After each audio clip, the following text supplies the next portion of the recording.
Assalamualaikum warahmatullahi wabarakatuh. Selamat berjumpa kembali anak-anakku sekalian yang hebat-hebat. Mudah-mudahan di akhir semester ini kalian tetap semangat ya. Dan jangan lupa 3M supaya kita tetap sehat, supaya kita belajar terus. Oke, anak-anakku. Hari ini kita akan melanjutkan bab yang kemarin, listrik dinamis. Yang ke-1-nya, yang sekarang masih listrik dinamis. Ya, yang keduanya. Bapak beri judul yang listrik dinamis kedua ini, hukum Ohm dan hukum Kirchhoff ke-1. Nah, ada gambar tiang listrik yang besar ya. Nah, kita pelajari ini apa hubungannya dengan tiang listrik ya, pelajaran kita hari ini. Oke. Nah, anak sekalian, Ohm itu nama orang ya. Nama lengkapnya George Simon Ohm. George Simon Ohm. Ya, orang Jerman sana. Perhatikan nih, ada batu baterai, ada lampu, ada ampere meter untuk mengukur arus, ada voltmeter untuk mengukur tegangan listrik. Baik, kita nyalakan, saklarnya hidupkan. Nah, apa yang terjadi? Oh, lampu menyala. Kita lihat, ampere meter menunjukkan angka berapa saja. 1,2 volt, tegangannya 0,2 ampere. Yang kedua, percobaan kedua, kita tambah baterainya satu lagi. Ternyata akan menunjukkan, nah, 2,6 volt tegangannya, 0,4 ampere arusnya. Kita tambah satu lagi nih, satu lagi tambah nih. Nah, tambah satu lagi baterainya, kita nyalakan, semakin terang ya.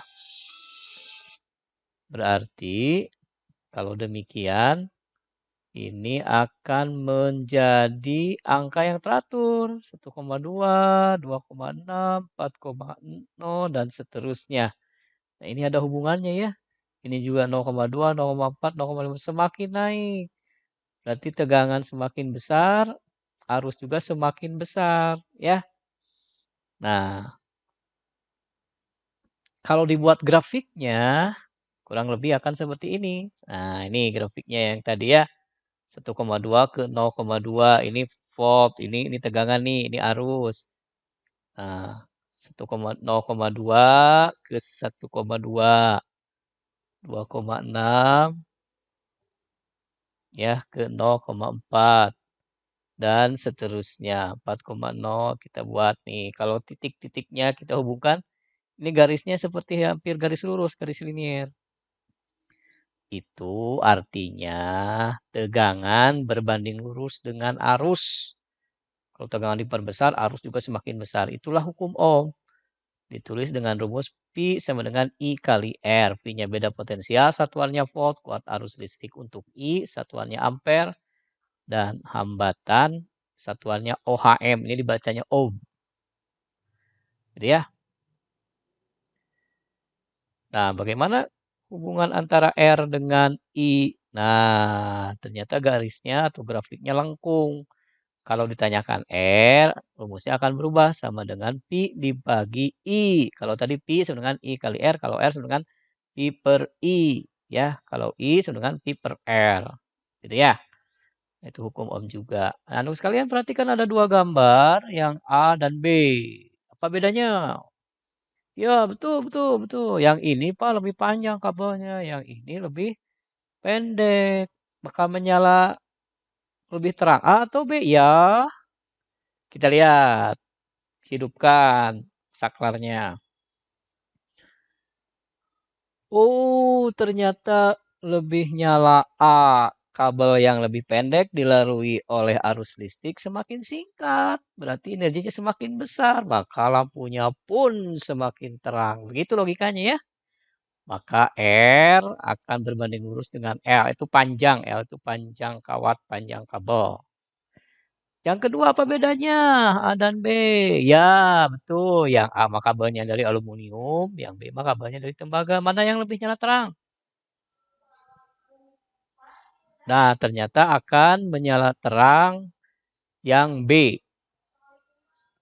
Yang B ini pemakai tembaga dibandingkan dengan yang A aluminium. Berarti hambatan tembaga lebih baik dibandingkan dengan hambatan AR berbanding lurus dengan Rho. Ini bacanya Rho ya, hambatan. Yang ketiga apa bedanya? Gambar A dan B. Betul, yang B kabelnya lebih besar. Mari kita nyalakan mana yang lebih terang.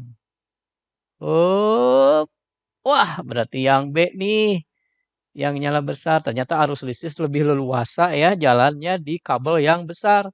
Seperti mobil di jalan tol, ngebut bisa. Tapi kalau mobil masuk gang, wah hancur ya tabrakan. Berarti R berbanding terbalik dengan luas penampang kawat. Nah, ini kalau disatukan, faktor apa saja yang mempengaruhi besarnya hambatan pada kawat atau kabel? 1. Panjang kawat, L, 2. Luas penampang A, dan terakhir hambat jenis atau Rho. Kalau disatukan atau ditulis rumusnya R sama dengan Rho kali L per A.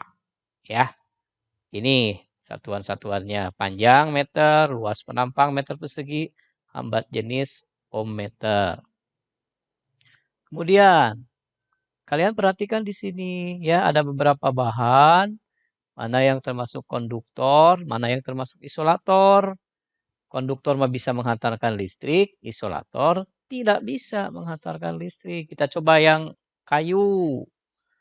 Kalau menyala, dia konduktor. Kalau tidak, berarti dia isolator. Oh, tidak menyala Pak, berarti isolator.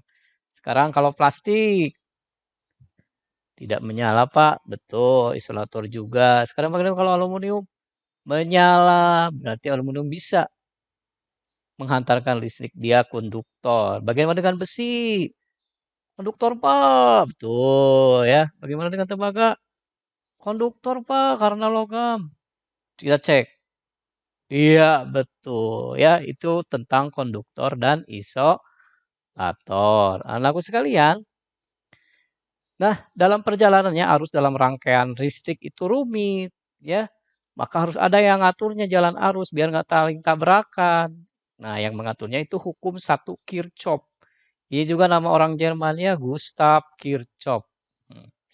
Bagaimana aturannya? Kita perhatikan nih. Ada satu baterai, ada ampere meter, ada ampere meternya 2 ya. Kita nyalakan. Apa yang terjadi? Ternyata lampu 1 dan lampu 2 menyalanya sama. Ampere meternya menunjukkan angka yang sama. Berarti kuat arusnya sama di tempat mana saja. Asal rangkaiannya seri. Seri itu tidak bercabang ya. Ada rangkaian tidak bercabang atau seri kuat arus listrik di mana-mana sama. Itu bunyi hukum 1 Kirchhoff. Nah, seperti bagaimana? Kalau di paralel gimana nih? Di paralel nih, ada 3 ya. Tadi kan ada 2, ini ada 3 nih. Nah, perhatikan. Ada arus yang sedang berjalan. Nah, ini arus. Nah, sampai di ampere meter 1. Nah, sampai di sini terbagi 2. Nah, ketemu lagi di sini ya. Pada rangkaian bercabang, ya, arusnya itu sama dengan arus yang keluar pada titik percabangan sama dengan arus yang masuk. Nah, ya, jumlah arus listrik yang masuk pada titik cabang sama dengan jumlah arus yang keluar. Sigma I masuk sama dengan sigma I keluar. Jumlah arus yang masuk dibacanya sama dengan jumlah arus yang keluar. Kalau yang masuk 8 ampere, nanti yang keluar juga harus 8 ampere. Begitu. Kalian perhatikan contoh ini ya. Yang masuk ke P 40 ampere. Yang keluar ada 10, ada 25. 25 tambah 10, 35. 35, ini ada 40. Nah, yang masuk sini 40, yang keluar dari sini juga harus 40. Sudah ada 35, berarti I15. Ini hukum Kirchhoff-nya berlaku ya di sini, di P. 10, 5, I1-nya ini 25. Mau pakai rumus boleh, tidak juga nggak apa-apa. Tuh, kan tetap jawabannya 5 ya. Terus seperti itu, yang masuk di Q berapa ya? Kang yang ke Q itu ada ini nih, yang masuk ke titik Q itu ada 10 dari atas, yang tadi I15, 10 tambah 5, 15. Nah, jadi I2-nya 15. Ya, I2 15. 15 sampai di sini ke titik S. Dari bawah titik S ada 25. Tep ke sini 25. Tambah 15. Berarti I3 40. Gitu ya anak-anakku sekalian. Arus yang masuk harus sama jumlah dengan arus yang keluar. Bunyi hukum satu Kirchhoff. Anak-anakku hari ini cukup dulu ya. Kalian tetap belajar dengan semangat. Karena belajar adalah harta karun yang akan selalu mengikuti pemiliknya kemanapun juga. Assalamualaikum warahmatullahi wabarakatuh.